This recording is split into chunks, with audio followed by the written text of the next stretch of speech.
Yes, it's your boy Ramon Marquise, and I'm back in the building. Well, actually, y'all are back in the building because y'all came to visit me on down to the QB zone, right? So this episode is a important one. I think it's important. I think it's essential, especially given the climate that we live in, but also the fact that we know we're months away from a presidential election, and local election in a lot of places. I have talked about mental health. I have talked about a wide variety of relationship topics and things like that. I've had fun and talked about some uncensored things and talked about some more serious things. This is going to be one of the more serious ones, not too serious. I won't keep you guys long, but I do want to talk about something on behalf of the. First of all, I love education. I love education. I love educators. And between family, fraternity brothers, friends, and just some dope people I've met along the way, I've experienced and interacted with a lot of people that are in education on a wide variety of education, from whether it's teaching in the classroom, whether it's administration, whether it's principals or college presidents, a wide variety, school board and superintendent type of things. So, specifically today, the topic that I want to share and talk about is racial inequality in education. Racial inequality in education. And more specifically, I want to lightly touch on steps to enhance quality for minorities. Racial inequality in education remains a pressing issue in modern society, shaping the academic performance and future prospects of millions of students. This persistent problem has a profound influence on educational attainment, particularly for minority groups who often face systemic barriers and limited access to quality resources. The achievement gap between different racial groups continue to widen, highlighting the urgent need to address these disparities and create a more equitable learning environment for all. To tackle this complex issue, it's crucial to examine various factors contributing to racial inequality in education.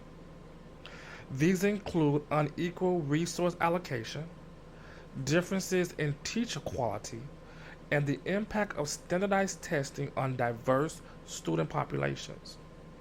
Additionally, socioeconomic status, tracking systems, and class sizes in urban schools play significant roles in perpetuating educational inequality.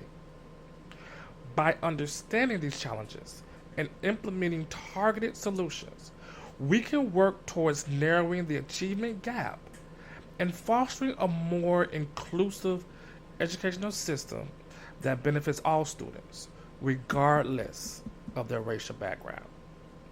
Now, we know there's a persistent achievement gap, and I just want to lightly touch on some historical context. The achievement gap between white and minority students have been a long-standing issue in the United States education system. Since the landmark Brown v. Board of Education ruling in 1954, progress has been made in improving racial educational disparities, but it has been slow and uneven. Over the past 40 years, white, black, white, Hispanic achievement gaps have been declining, albeit unsteadily, as evidenced by the National Assessment of Educational Progress. Now, we definitely have some current disparities. Despite some progress, significant disparities still persist. Black and Hispanic students still lag behind their white counterparts in standardized testings. For example, just last year, the average reading score for white students on the NAEP, which is the National Assessment of Educational Progress, for 4th and 8th grade exams was 26 points higher than black students, with similar gaps in math. These gaps vary considerably among the states, with some Midwestern states showing white black achievement gaps are larger than a standardized deviation. Now, so we know we have these gaps. What are some of the factors that are contributing to it? There are several factors. I want to just mention a few. One is you have social economic disparities. Family income and parental education levels strongly influence educational outcomes. Then you have school segregation. Now, racial segregation in school districts is strongly associated with the magnitude of achievement gaps. Access to resources. Students of color are often concentrated in schools with fewer resources, spending $733 less per student annually than predominantly white schools. Then you have the teacher expectations. Non-black teachers have been found to have lower expectations of black students compared to black teachers. Let me just repeat that. Non-black teachers have been found to have lower expectations of black students compared to black teachers. If there can be some addressing of these factors, it's going to be very crucial in narrowing the achievement gap and creating a more equitable education system. Now, I mentioned the access to educational resources. It's unequal. That's not a secret. That's not taboo. That's common knowledge on many levels. It is unequal. I personally come from the social work world. I've worked in social work over 10 years.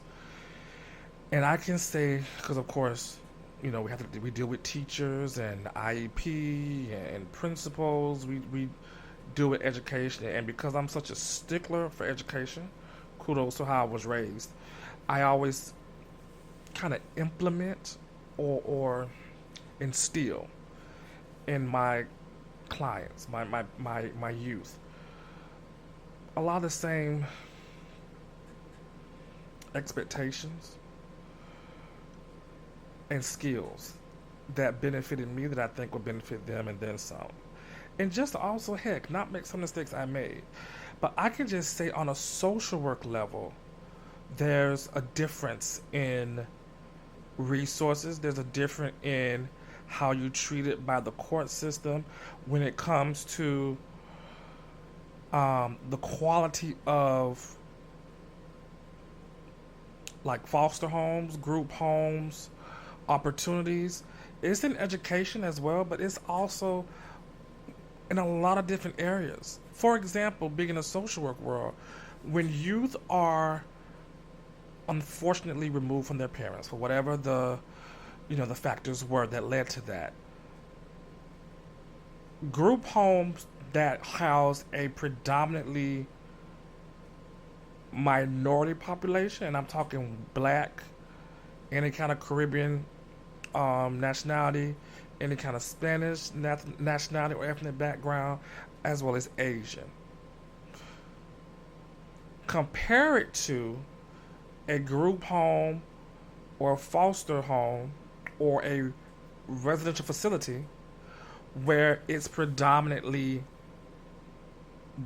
white. It's a significant difference.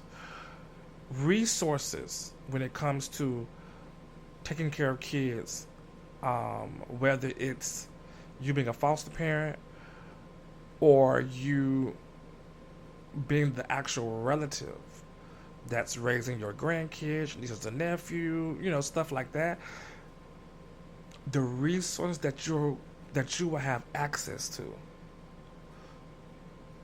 it varies. It really does vary depending on the ethnic groups.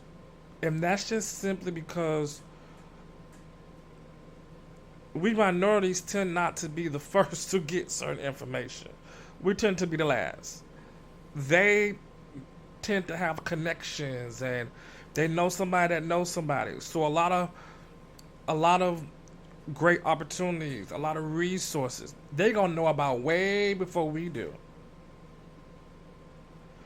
And if you think just because we all, let's say I was a youth that was removed. Don't think that because all of us have been removed, and we could have all been removed from our parents for the same reason. Don't think we're gonna get treated different. Don't think we're not gonna get treated any different because you are. Unfortunately, that's just how it is. So when we talk about unequal resources, specifically going back to education, the funding inequalities. The U.S. education system faces significant funding disparities, with the wealthiest 10% of school districts spending nearly 10 times more than the poorest 10%. These inequalities are evident both between and within states, with some districts outspending others by over $10,000 per student. Schools serving higher concentrations of minority students receive approximately $1,800 less per student than those with fewer students of color. Then there's the teacher quality differences. Students in high minority schools have only a 50% chance of being taught by a certified math or science teacher. Poor and minority students are less likely to have access to experienced or well-credentialed teachers. This disparity is exacerbated by hiring practices and transfer rules that often result in new or underprepared teachers being assigned to the most disadvantaged schools. You will have some people that they love education, they're in it for the right reasons.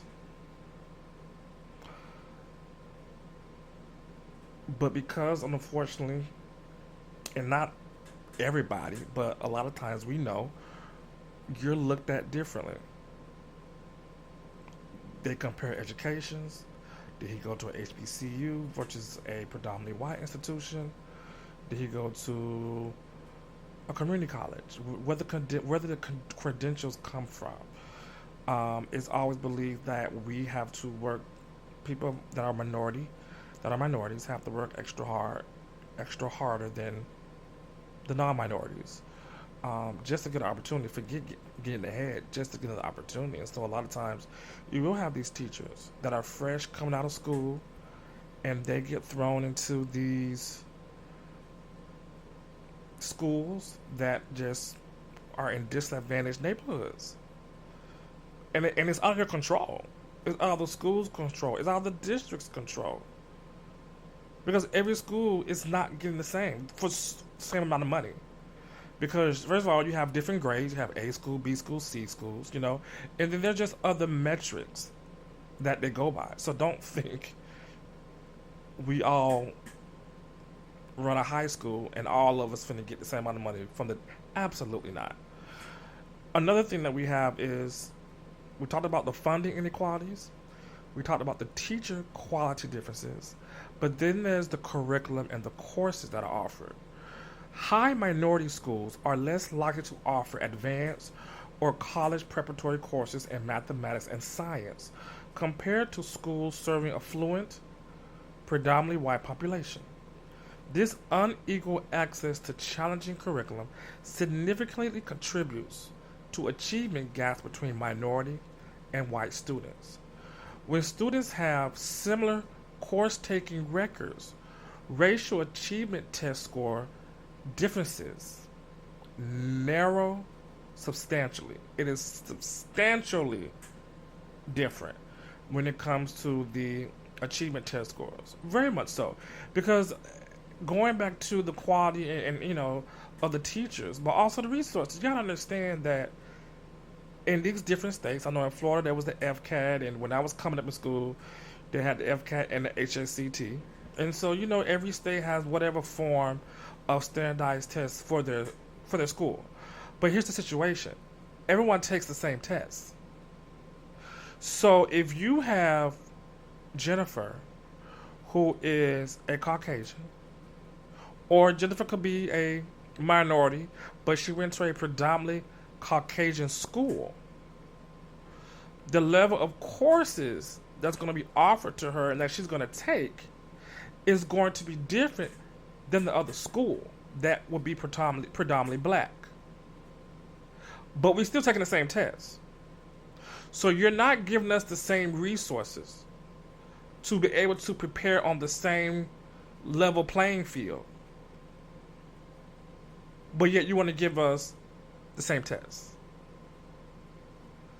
You're setting these kids up for failure from the jump. And that's a big issue. That's a big issue. You're setting them up for failure. Now, when it comes to the systemic issues and some of the systemic barriers with these schools, one of the first things is tracking and ability grouping. And let me explain what that is. Tracking and ability grouping, despite being widely practiced, have been shown to be detrimental to educational equity. Research indicates that 85% of studies find tracking is not beneficial, yet 85% of schools continue to use it. This practice disproportionately affects minority students, with black students more likely to be placed in lower ability groups as early as first grade. The disparity in resources between high and low tracks further exacerbates educational inequalities, with students in low tracks often receiving less engaging instruction and fewer opportunities for advanced learning. Then you have the disciplinary options, the disciplinary practices, right? So, disciplinary practices in schools often reflect racial biases, contributing to the school to prison pipeline. Black and Latino students face disproportionately higher rates of suspension and expulsion compared to their white peers. A study found that teachers perceive black and Latino boys as more blameworthy for identical misbehavior, especially in schools with a majority of students of color. The bias extends to subjectify infractions like defiance, where racial differences in office referrals are more pronounced. For example, you can have a minority in class constantly having something to say. Every time there's a topic discussed in class, he always wants to have a rebuttal or have a discussion, go back and forth with the teacher, not in a disrespectful way, but just, we're having a kind of like a debate, basically, right? He's the minority. You're going to have some who's going to consider him a know-it-all. You're going to have some that consider him disruptive. Every time you turn around, he wants to argue or debate something. He's disruptive. Now, I'm not saying this is what happens with everyone, but the majority, absolutely. What I've just presented to you, this is an example of that. He's the minority. Let's go ahead and say specifically he's a black or Spanish boy. He's going to be perceived by most teachers as disruptive. But a Caucasian student can do the exact same thing. It's going to be supported, and he's going to be considered passionate. Okay? The last thing I want to bring up is just cultural biases. Cultural biases. And I live specifically not just in Florida. I live in South Florida. South Florida, similar to parts of Cali, similar to probably half of Texas, especially the parts that's connected to the Mexican border. Listen, it's a melting pot of cultures. A melting pot of cultures. So cultural bias is something that in almost every aspect of work, if you want to be successful, get ahead, you better have some cultural diversity. Cultural diversity will serve you as being one of your strengths. Okay? So specifically with cultural biases, they permeate various aspects of education, from teacher expectations to course recommendations. Research shows that non-black teachers often have lower expectations for black students. These biases influence course placements, with minority students less likely to be enrolled in advanced courses. Additionally, implicit biases affect recommendation letters, potentially limiting opportunities for underrepresented minorities in fields like STEM. Addressing these systemic barriers requires comprehensive approaches, including teacher training, diverse hiring practices, and culturally responsive teaching methods. It should be common sense, and it should be not just suggestion. It really should be a mandate. It should be an obligation. If you are going to serve a diverse population, what you are utilizing to serve them should represent the diversity of who you're serving. Understand the different cultures that you are working with. That's in education, that's in social work, that's in any walk of life. If you're dealing with diverse clientele or diverse groups of people, what you are utilizing to interact, to handle them, to deal with them, to educate them, to sell to them, it needs to represent diversity as well. Not only just that, the people who have been hired to do the work should also represent the diverse population that you're choosing. You're not going to have a school that's predominantly white or in a predominantly white part of town, but all your teachers are, let's say for example, let's stick on the education topic, all your teachers are black or some minority. You're not going to have a school where, or at least it's not smart, it's not a good thing, it's definitely going to hurt you if you have a school, a foundation, a program, for example, that serves diverse groups of people, but your staff only comes from one race. I really feel like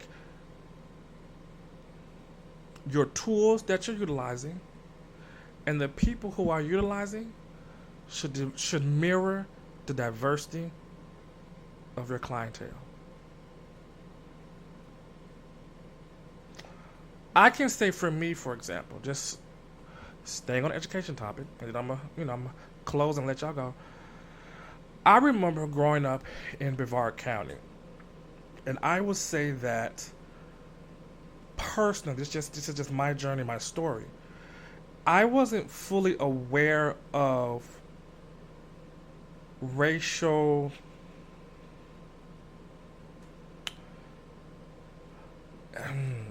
I really didn't get a full experience, or let me just say a direct experience, because I'm sure there was, and when I think about some things, there were some indirect experiences. But because that's hindsight is 2020. But in growing through life and going through my childhood and my youth, I did not remember having any direct experience with racism or any kind of racial disparaging issues until I got into college. Until I came to FIU, like I said, it's a melting pot of races, like a melting pot of races and diversity. I mean, it's some of everything. And it wasn't a negative experience, but it was very much a wide opening. And listen, it really opened my eyes and my mind to a lot of things in a positive way, right? But I will say one situation, and I'm gonna share this, and I know I said already. I'm gonna let y'all go. But I remember when I went to Stone Junior High. It's called Stone Middle School now, but I went to Stone Junior High back in Brevard County. And I first of all, I love the school. I had an amazing time at the school. The teachers, the staff, my friends. Well, my grandmother, who was excellent in the things that she taught me and instilled in me, and my biological mom herself, she was absolutely amazing when it came to education as well, and being a stickler for education. And so I've always been ahead of my classes because during the summertime, I wasn't like most kids that were playing, having fun, being lazy, do whatever. I had moments where I was able to do that, but that was not going to be the main thing that my summer break or any break consisted of, because I had schoolwork and I had granny work. My grandmother, who she ain't nobody teacher, in the sense that she's never worked at a school as a teacher, but she would go to the education supply store and she would get workbooks on all different types of things, because she was determined that not only was I going to be smart and be ahead, but she wanted me to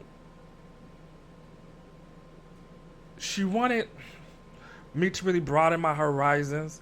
She wanted me to really shock people, in the sense that you wouldn't expect a black boy to know all that she wanted me to know, And I remember one of the things was Roman numerals. She was so adamant that I had to learn Roman numerals, and I had to practice every day. And she would give tests, she would give assignments. She was something else, and I don't regret it, right?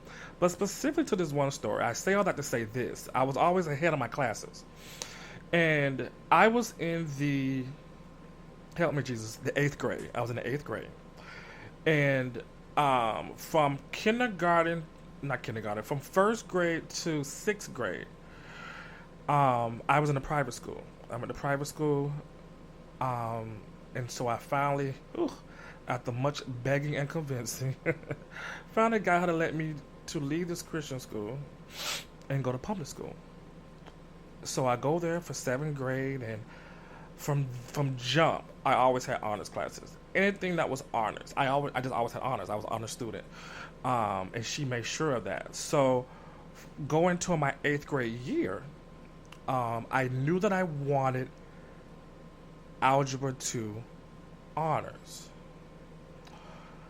I cannot remember what the math class was that they gave me, but it was like regular math. It wasn't even like it was like the regular algebra. I specifically wanted Algebra 2 honors. Now, at Stone Junior High at that time, the majority of people who took Algebra 2 honors were 9th graders, because I know it's different in some areas. Some people don't even know what a junior high is. But at that time in junior high, it was 7th, 8th, and 9th grade. So the majority of people who had Algebra 2 honors was mostly 9th graders. But you had a few 8th graders if they felt like, you were smart enough, or you could do it. But you would have to get approval from a teacher. Like, a teacher would have to sign off that, yeah, you're ready. So, for example, your teacher from the previous year would sign off on your classes for the next year. And I don't know why, I almost call her a name, but I don't know why this woman did not approve me to have Algebra 2 honors, because it wasn't like I didn't have an A in her class. So, but that's a whole different, that probably answers that with some of the stuff that we just talked about, right? So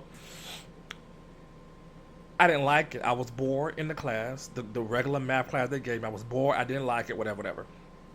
And I remember going to my grandmother and telling her about it. And she was shocked. She played by a lot of things, but she ain't finna play the radio when it comes to education. And so she was shocked. So she said, no, you need to go to school tomorrow. And you need to go to school tomorrow. Go to the guidance teacher and tell her your granny said that they need to put you in your right class. Now, Stone Junior High at that time was in a predominantly black part of town. I will say all black, but predominantly black part of town. The teachers were mixed, because, you did have some white students, black students, Asian students. It was definitely diversity as far as the teachers. When you go into the guidance office, the lady who, the receptionist, we'll call her the receptionist or the front desk lady. The receptionist, she was black. And all the people who, answer the phones and checked you in at the desk, they were black. But this guidance counselor chick was a white woman. I'm not insinuating nothing. I'm just telling y'all the details of my story. And so I go in there, expressed what my grandmother told me to express, and she said, "Well, you gotta take a test for that." And so I said, "Okay, when can I take it?" She said, "Well, we can schedule a day because I'm pretty sure you're gonna want." You can schedule a later date because I'm pretty sure you're gonna want to take some time and study. I said, "Ma'am, you can give me the test right now."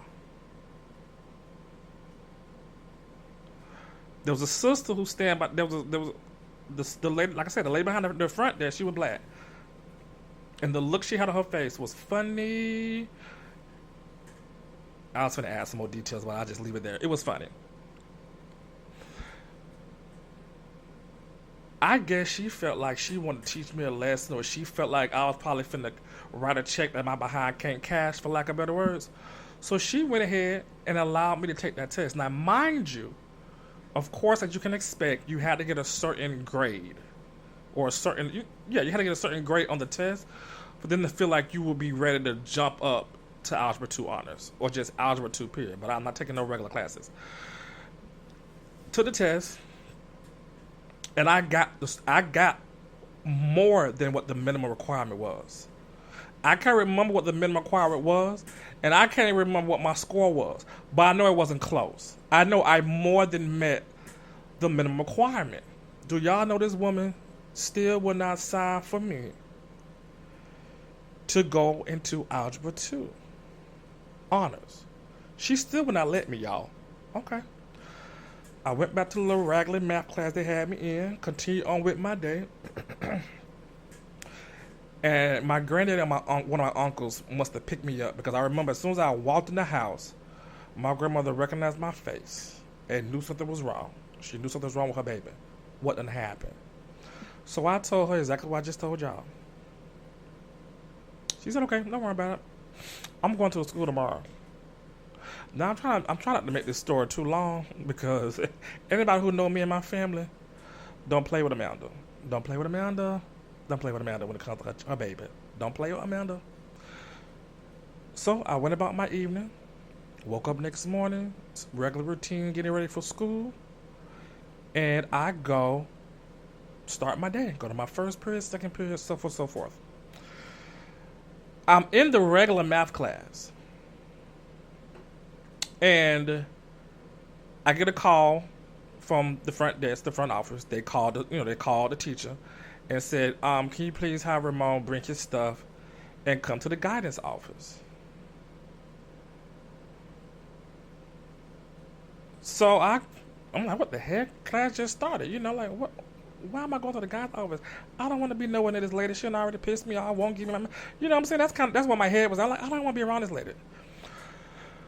I go to the front office with my stuff, and when I walk in, the two black ladies behind the front desk was laughing. As soon as they saw me walk in, they started laughing. I'm a little kid. I don't know what the heck going on. Why is y'all laughing? I'm like, it's something on my shirt. It's something on my face. Like, these chicks are cracking the hell up. And so they called the guidance counselor lady to come in and say, Mr. Fluan is here. And she was like, "Here, I just want to give," she said, "Hi, I met your grandmother this morning. And I just want to give you your updated schedule. We will be putting you in your Algebra 2 honors class." And I remember my teacher, her name was Miss Gorbowski, a Caucasian lady. One of the sweetest, nicest teachers I ever had. Algebra 2 honors. That was in 1997, 1998. My grandmother died in 2019. And do y'all know, from 1997, 1998 to 2019, this woman still would never told me, Lord Jesus, look at me talking crazy. She would never tell me what she did or said when she came to the guy's office. She would not tell me. Now the people had a front desk, the two sisters, the two black ladies, they always said, "Oh yeah, your grandma wasn't playing with when she walked up in here." I already knew something was wrong. And first of all, Brevard County ain't but so big, so everybody knows somebody that knows somebody, especially when it comes to the people of color or whatever, right? I said, and I remember I used to tell my grandma, the people already told me you came there and showed your tail. What you said at the lady? You probably put the fear of God in the lady. What you? She would not tell me what she said. But that's just an example of just the racial disparages, and just the issues that come with that. I didn't have issues like that in college, but there was definitely a few times once I got into like the real world and I'm having a real career job that I definitely noticed a lot of the just the gaps, blatant gaps, and blatant just not caring. You know, addressing racial inequality in education requires a multifaceted approach that tackles systemic barriers and promotes equitable access to resources. The persistent achievement gap, funding inequalities, and unequal access to quality teachers and advanced courses have a profound impact on the educational outcomes of minority students. To narrow this gap, it's crucial to implement policies that ensure fair resource distribution, improve teacher diversity and training, and dismantle discriminatory practices in schools. Creating a more inclusive and equitable education system is not just about improving individual schools, but about reshaping the entire educational landscape. This means challenging ingrained biases, reforming disciplinary practices, and fostering culturally responsive teaching methods. By taking these steps, we can work towards a future where every student, not just one, but every student, regardless of their racial background, has the opportunity to thrive academically and reach their full potential. And I'm just going to leave you this one quote. Just this one quote. And it's actually by Bruce Lee. And it says, "Do not allow negative thoughts to enter your mind, for they are just weeds that strangle your confidence."